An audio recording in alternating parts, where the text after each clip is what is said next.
In today's video, I'm going to teach you how to find and remove duplicate transactions in QuickBooks Online 2025 update. Duplicate transactions can happen for a few reasons. Maybe a bank feed brought in an item you had already entered manually, or a mobile receipt created a second copy. Cleaning these up keeps your reports accurate and your reconciliations smooth. Let's walk through a simple, reliable way to find and delete them. Start by heading to the left-hand navigation and click Accounting. This takes you to the heart of your bookkeeping area. From here, open the Chart of Accounts tab. Think of this as the list of all your ledgers, bank accounts, credit cards, cash, and more. Next, go into the specific account where you believe the duplicate lives. Duplicates most commonly appear in your checking or credit card registers, especially around times you imported data or posted entries manually. Once you're inside that account's register, sort the transactions by date.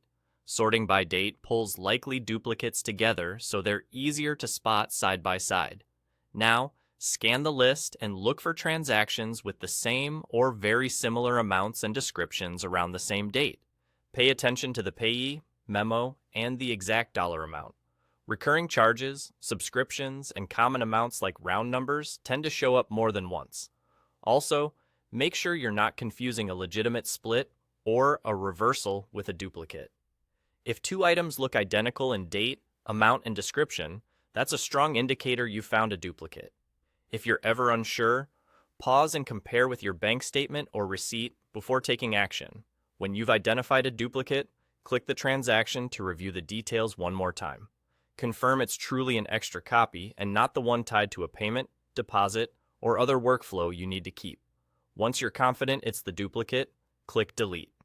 QuickBooks will remove that transaction from the register and your reports, which helps prevent inflated income or expenses. If a confirmation message appears, go ahead and confirm the deletion. That's all there is to it. Work through the account until you've cleared any other duplicates you find. Taking a few minutes to sort by date and compare descriptions carefully will save you headaches at month end and make reconciliation much easier. If the interface looks slightly different in this 2025 update, don't worry. The process is the same. Accounting, Chart of Accounts, open the right account, sort by date, identify duplicates, and delete the extra copy. Thanks for watching, and keep your books clean and accurate by reviewing for duplicates regularly.